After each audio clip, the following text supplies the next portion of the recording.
kaifa yatma'u ay yadkhulu hadratullah wa huwa lam yatatahhar min janabati ghuflatih.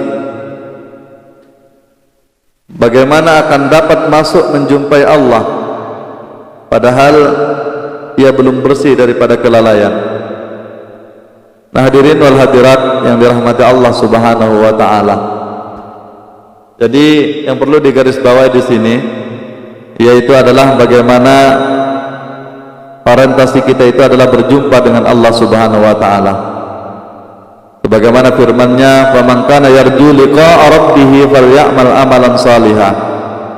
Barang siapa yang ingin benar-benar berjumpa dengan Tuhannya,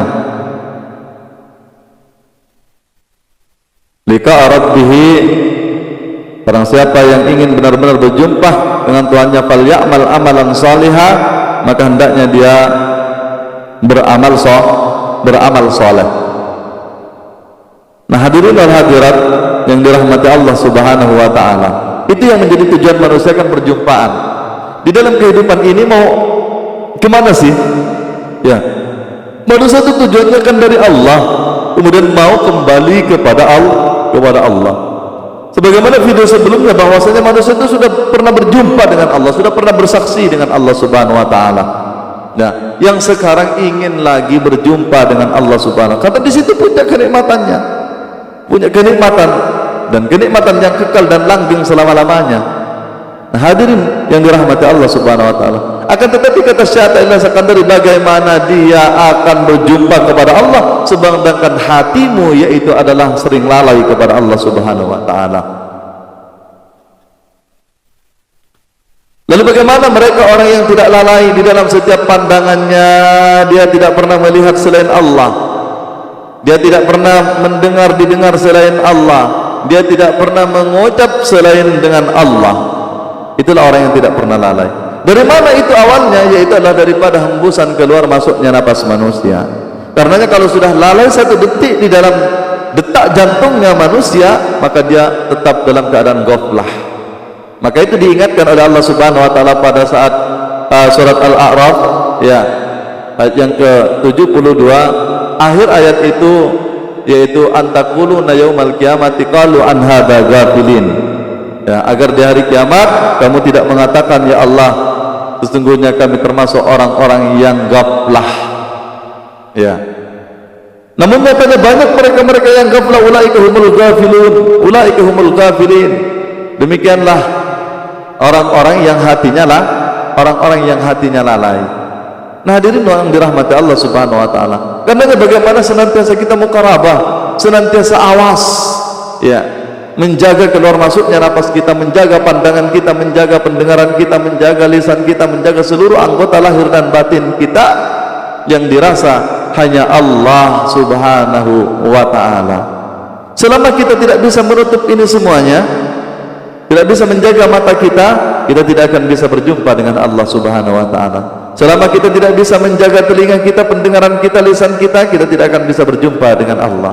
Selama kita tidak bisa menjaga hati kita, maka kita tidak akan bisa pernah berjumpa dengan Allah Subhanahu wa taala. Kenapa? Semua itu adalah melalaikan. Melihat dunia, gemerlapnya dunia, semua itu adalah melenakan kepada manusia. Apa-apa yang menarik di dalam diri apapun yang berada di luar diri, semuanya itu adalah melalaikan. Karena itu dikatakan oleh Allah Subhanahu wa taala, ulaika humul ghafilun. Mereka itulah orang-orang yang ghaflah, orang-orang yang lalai. Nah, hadirin wal hadirat yang dirahmati Allah Subhanahu wa taala, padahal di dalam setiap hembusan napas itulah takdir manusia. Kalau sudah dia terhembus kepada selain Allah Subhanahu wa taala, itulah takdirmu yang buruk. Akan tetapi selama dia terjaga, walaupun dia tidur, dia tetap terbangun, ya, detak jantungnya, detak rasanya senantiasa bersambung kepada Allah Subhanahu wa taala. Itulah yang dikatakan bahwasanya tidurnya Nabi adalah saking taatnya di dalam salat. Karena ini adalah salat batin, namanya salat daim. Ya, illal musallun alladzina hum fi salatihim daimun. Kalau sudah salat daim ini artinya dia sudah tidak ghaflah, di dalam setiap detak jantungnya yang dirasa Allah, gerak langkahnya senantiasa dengan Allah, memandang hanya dengan pandangan Allah, yang dipandang juga perbuatan Allah, yang didengar juga adalah kalamnya Allah, yang dibuat mendengar juga adalah dengan samanya Allah, yang dikatakan juga adalah zikrullah, yang dibuat mengata juga adalah dengan kalamnya Allah subhanahu wa ta'ala. Bagaimana dia akan lalai? Dia akan tetap terjaga kesuciannya. Hadirin wal hadirat yang dirahmati Allah subhanahu wa ta'ala, karenanya begitu sayangnya ketika dalam satu hembusan napas kita lalai kepada Allah subhanahu wa ta'ala. Inilah yang dimaksud dengan salat batin. Kalau sudah salat batinnya ini senantiasa salat, maka dia pasti akan berdampak kepada efeknya, ya, berdampak kepada syariat, berdampak kepada syariatnya. Makanya ayat itu diawali dengan inna khalaqnal insana halu'a. Sesungguhnya manusia diciptakan, manusia itu senantiasa berkeluh kesah. Ya, jadi yang berkeluh kesah itu kenapa dia? Karena tidak nampak Allah. Karena nampak dirinya maka itu berkeluh kesah. Karena itu orang yang senantiasa nampak kuasa Allah, kehendak Allah, kudrat iradat Allah, hidupnya Allah, kuatnya Allah, semuanya dia tidak akan pernah berkeluh kesah. Maka itu dipuji oleh Allah, inna awliya Allah la haufun alaihim wa la hum yahzanun. Punya wali-walinya Allah. Siapa wali-walinya Allah yang tidak pernah putus di dalam takdirnya, tidak pernah gaflah dia kepada Allah subhanahu wa ta'ala? Itulah wali-walinya Allah subhanahu wa ta'ala. Di dalam setiap pandangannya, di dalam setiap pendengarannya, detak jantungnya, detak rasanya yang dirasa hanya Allah subhanahu wa ta'ala. Bangun dan tidurnya yang dirasa hanya Allah subhanahu wa ta'ala. Makanya efeknya dia tidak akan berkeluh kesah kok. Inna halaknal insana halu'a wa idha masyasharru jazu'a. Apabila dia diberi kesusahan, diberi masalah, maka dia semakin berkeluh kesah. Wa idha massal khairu halu'a. Akan tetapi ketika dia diberi kelapangan, dia pelit. Inilah makanya orang yang pelit itu termasuk orang yang gaflah, ya, termasuk orang yang gaflah. Orang pelit masuk gaflah, ya. Kemudian orang yang berkeluh kesah itulah orang yang gaflah. Karena itu bukti daripada gaflah, karena dirinya lupa, lalai kepada Allah subhanahu wa ta'ala, ya. Wa idza massal khairu halu'a. Siapa yang tidak demikian itu kan illal musallun, kecuali orang yang salat. Orang yang salatnya yang bagaimana?